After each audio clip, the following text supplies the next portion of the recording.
I like the fact that you kind of managed your career and did the right things to put yourself in this position. No hate on this side one bit whatsoever.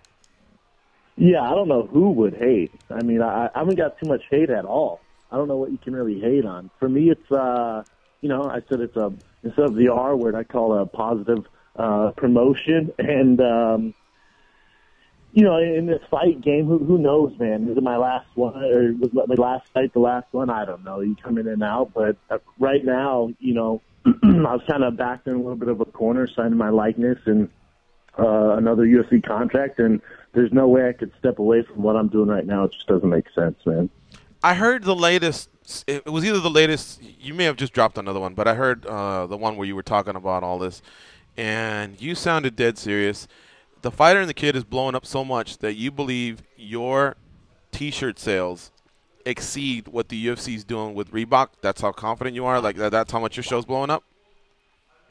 100%. As far as UFC fight kits sold, Mm-hmm. I'm willing to bet we've sold more T-shirts this year than the UFC has sold fight kits.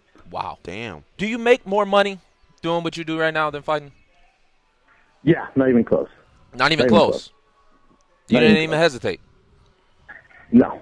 Ain't that a bitch? Yeah, it's tough, man. It's like I've been some big fights, but I was on the Ultimate Fighter contract, and then for a lot of the fights, man. So that's just the nature of the business, and that's no one's fault. I'm not blaming Dana White or the UFC. That's the status of where the UFC's at right now, man. It just so happens that I fought in this time period, and they're going through a transitional period.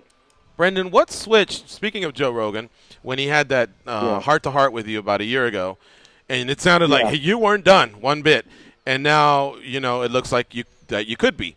What would you say changed in that year? Is it just the success of your outside the cage endeavors like the Fighter and the Kid, or was there something else?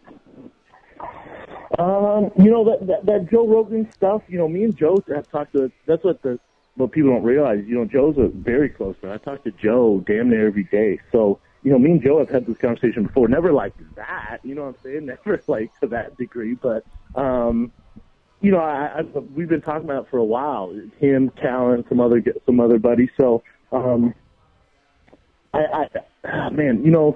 right after my last fight, the Brown fight in Vegas, I told my team, I was going to start cutting to 205, had to just start getting down. I got down around 228 probably. And then with I didn't know the exact in and outs of the Reebok deal. And we found out about that. That really affects a guy like me. And then there's other things going on, which is whatever. That's fine. I was cool with that. We'll figure that out. But then the Fighter and the Kid, man, and we signed a new contract with Fox. Now we're doing these video series for them, and we're doing the live show nationwide tour now.